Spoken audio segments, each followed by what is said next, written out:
It wasn't the sound of the door that made Patrick stop. It was the whisper, a soft voice, almost like someone rehearsing. Words being repeated slowly, carefully. He had returned home earlier than planned, just past midnight. A team dinner had ended abruptly, and rather than stay out with the others, Patrick felt a pull toward his own quiet space. Brittany was out of town with the kids. The house, a modern structure tucked in a gated Kansas City neighborhood, should have been silent. But there it was again, a whisper, then a pause. He moved quietly past the living room toward the kitchen. The voice became clearer. Photosynthesis is the process by which light energy is converted. He expected to see a child, maybe one of the neighbors, kids, somehow lost and confused. Instead, sitting at the kitchen table, with a thick notebook open and a cracked pen in hand, was Rosa. She hadn't noticed him yet. Her back was slightly hunched, a hoodie too large for her shoulders wrapped tightly around her, and her eyes traced each word like they carried weight. The notebook's pages were covered in handwriting, not a child's, not neat, but full of effort. He stepped closer. She turned suddenly, startled. "Mr. Mahomes," she gasped, nearly standing. I thought everyone was out." Patrick raised his hands gently. "It's okay. I didn't mean to scare you." He looked at the table, then back at her. "What are you studying?" Rosa blinked, unsure if she should answer. Her voice was low, embarrassed. "It's just some biology, high school material. I'm taking night classes." "You're still in school?" "I dropped out a long time ago," she said, eyes now on her lap. "But I promised my son I'd get my diploma, so I clean during the day, and I study after work." The room went quiet again. Patrick's eyes landed on the frayed edges of her notebook, on the worn-out flashcards, on the empty coffee mug beside her. "You do this every night?" "Almost," she said, shrugging. "Only when I finish everything here. I never leave things undone." Patrick sat down slowly across from her. "How long have you been working for us?" "Almost 2 years," she replied softly. "Mostly mornings, sometimes weekends." He felt foolish. He had seen her dozens of times, quiet, efficient, polite, always with a smile, always gone before anyone noticed. He'd never asked her more than a handful of questions. He didn't even know her last name. And yet, here she was, at 1 in the morning, chasing something she had lost long ago. "I didn't mean for anyone to see me," Rosa said, voice breaking slightly. "It's not professional." Patrick shook his head. "No, it's impressive." She looked up, surprised. "I couldn't focus on anything after practice," he continued. "And you're sitting here solving photosynthesis." Rosa smiled weakly. "It's not as hard when you want it bad enough." There was something about that line that didn't leave him. Not when he got up to shower. Not when he lay in bed, staring at the ceiling. She wants it bad enough. In the world Patrick knew, endorsements, interviews, stadium lights, people often chased things because they were expected to. But Rosa? Rosa was chasing something with no applause waiting at the end. No crowd, no cameras, just a piece of paper, and a promise to her son. By morning, she was gone. The kitchen was spotless. No notebook in sight. Just a note on the counter. "Thank you for not judging me." Rosa. Patrick stared at those words. He had never felt more ashamed of not noticing someone before. And for the first time in months, he felt something shift, not pity, not charity, respect. He walked into the guest room Rosa used to rest between jobs. He opened the door and just stood there for a moment. Nothing fancy. A small dresser, an old Bible, a photo of a boy in a Little League uniform. Her son, probably. Patrick didn't know what he was going to do yet, but the feeling in his chest wouldn't leave. Some stories stay quiet because no one bothers to listen. That night, Patrick Mahomes had heard one, and it wouldn't let him go. Patrick couldn't stop thinking about Rosa. He went through his morning routine: protein shake, stretching, a call with his trainer. But everything felt mechanical. His mind was still stuck on the image of her, sitting alone at the kitchen table with her notebook and flashcards, speaking science terms into the quiet like her future depended on it. Because it did. He glanced again at the note she left. Just a sentence. But it felt heavier than anything he had read in a long time. Thank you for not judging me. There was something raw in that line, like it had come from years of being overlooked, underestimated, like a scar she had learned to hide behind polite smiles and quiet goodbyes. Patrick texted Brittany, "Did you know Rosa's studying for her diploma?" A minute passed, then, no, she never mentioned it. He didn't expect her to. Rosa wasn't the kind of person to ask for attention. That much was clear. Later that day, Patrick walked past the guest room again. He stepped inside and stood in front of the photo of the boy. On the back, someone had written in neat cursive, "Mateo, first home run, age 8, a small detail. But now it meant something.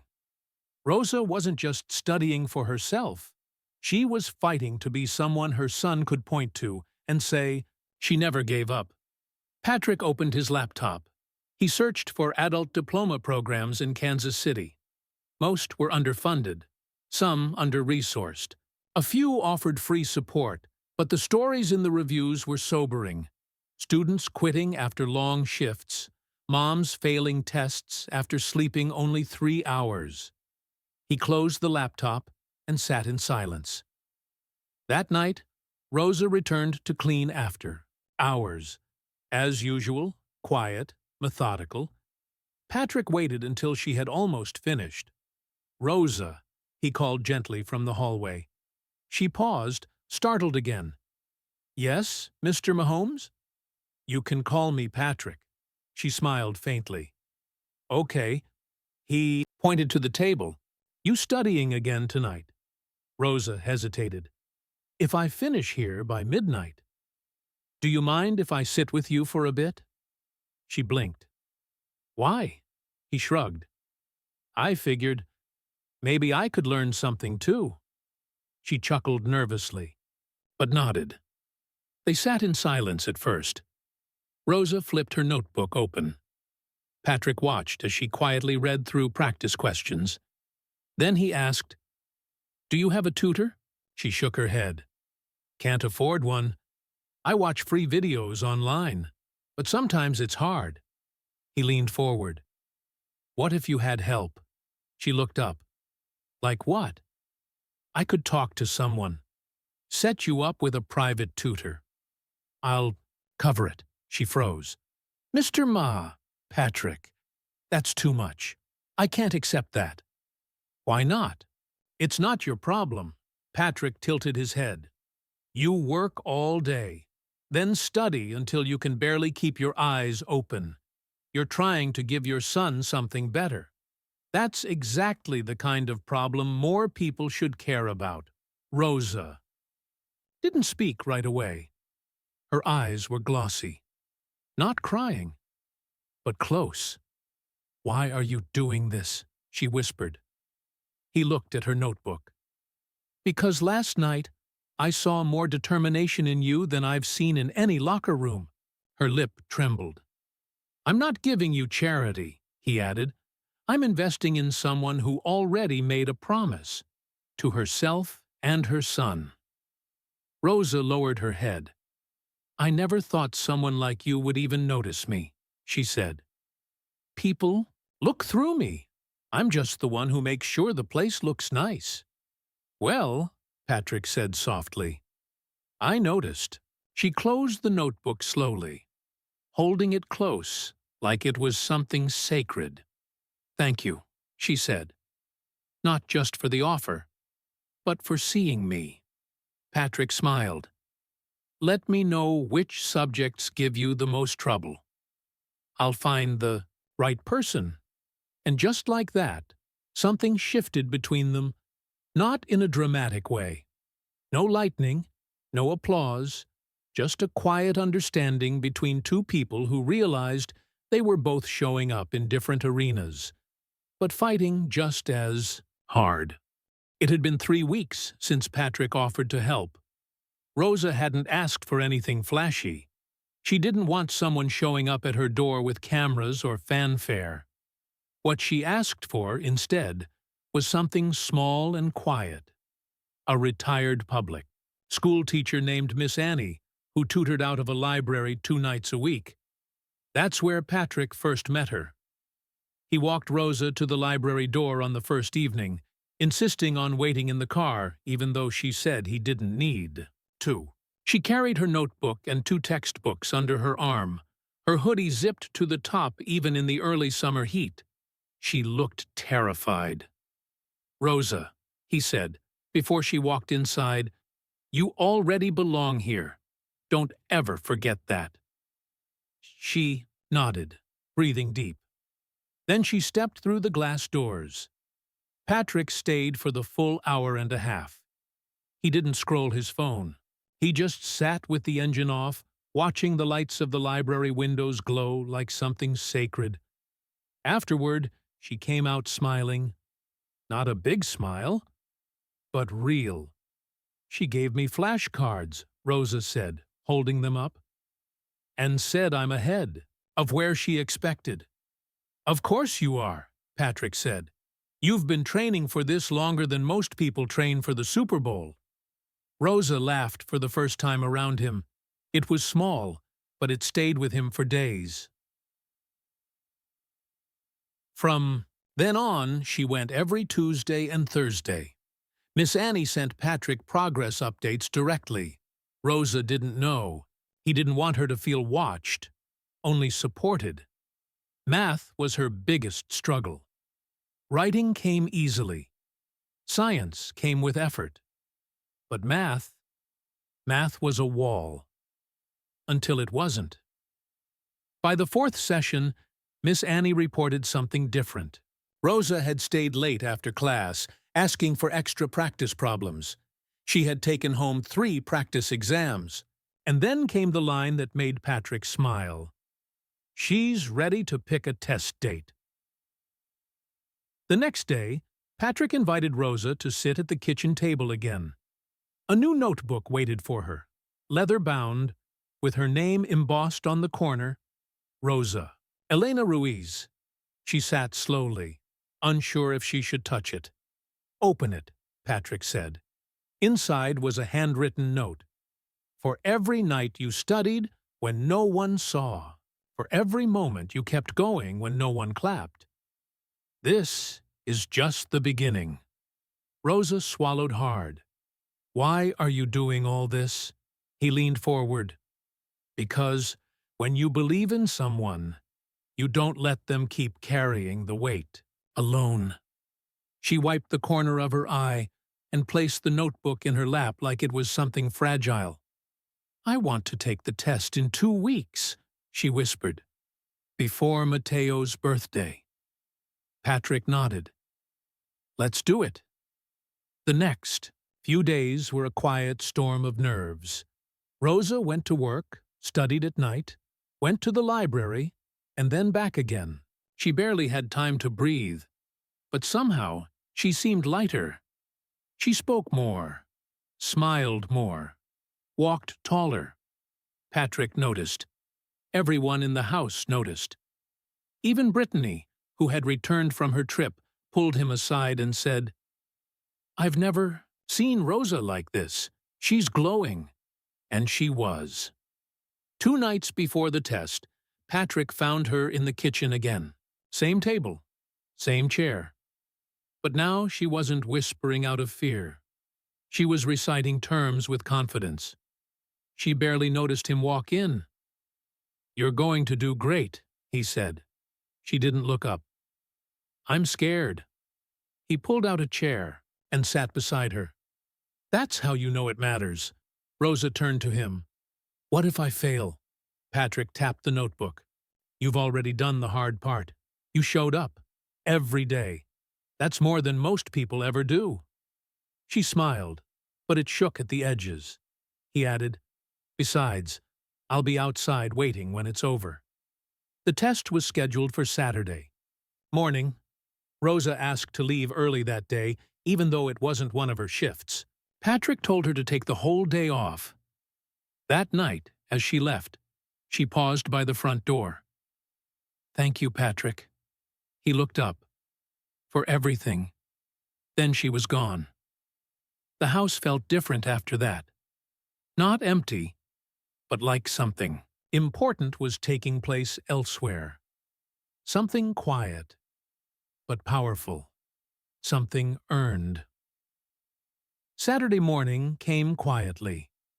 Patrick was already dressed and ready before the sun was fully up, sitting in his truck outside the small community testing center in downtown Kansas City. He'd promised Rosa he wouldn't come inside, but he also told her she wouldn't be alone. Rosa arrived in a modest blue blouse and jeans, her hair pulled back in a tight ponytail. In her hands was the same notebook she had studied with since day 1. Its corners bent and marked with hours of effort. He waved as she approached the entrance. She smiled, nervous but focused, and walked through the doors without looking back. The door closed, and the wait began.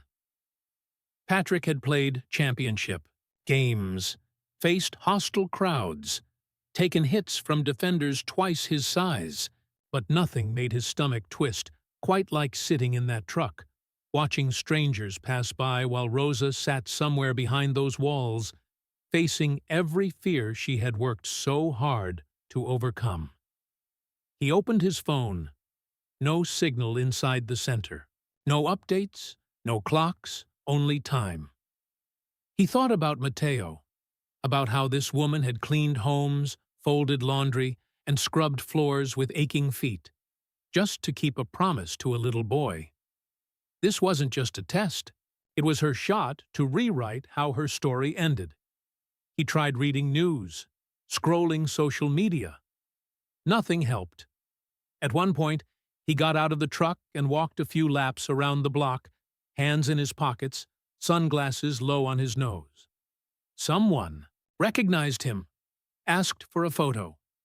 He politely declined. Not now, not today. 2 hours.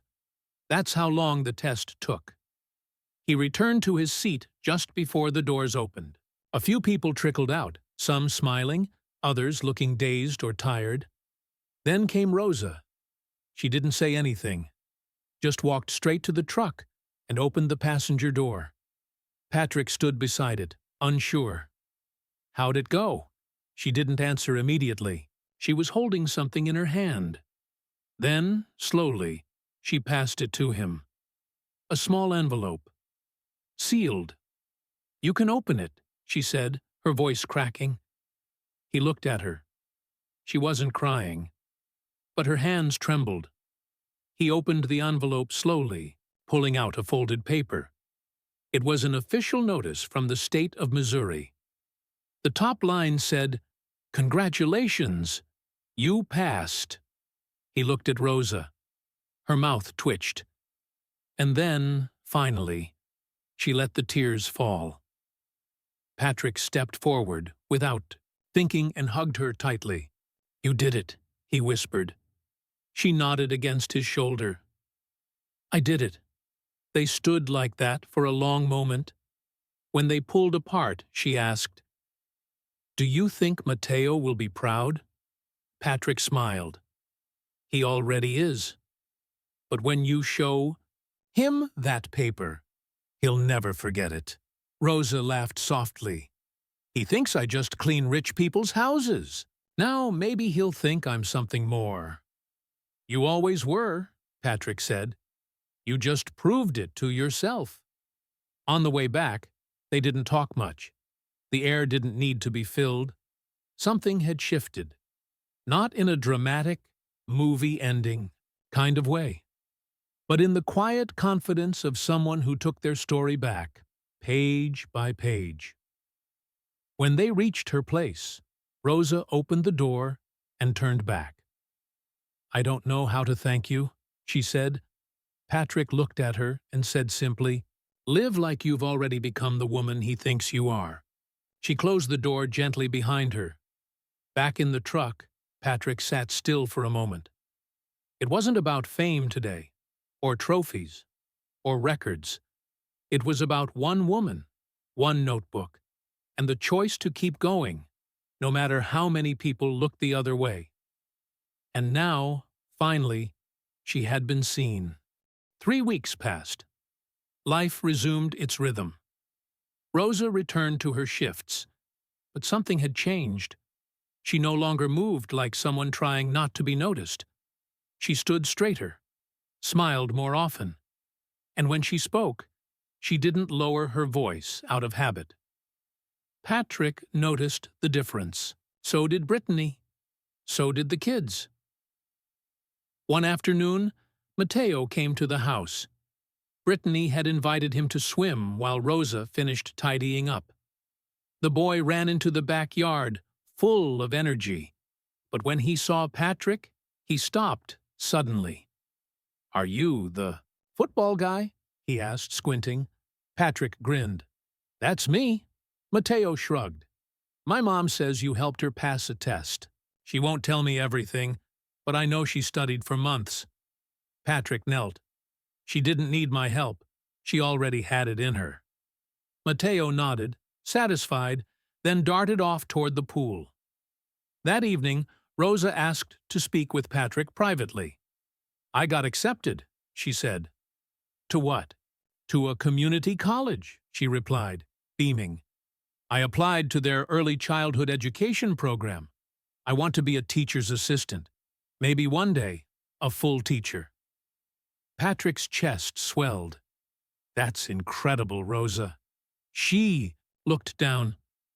It's part-time, at night. But it's real. I start in September. He clapped gently.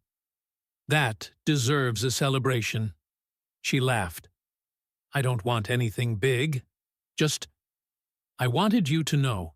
The following week, Patrick invited her and Mateo to the stadium, not for a game, but for a private tour. They'd never been. Rosa hesitated, unsure if she'd fit into a place like that. But Patrick insisted.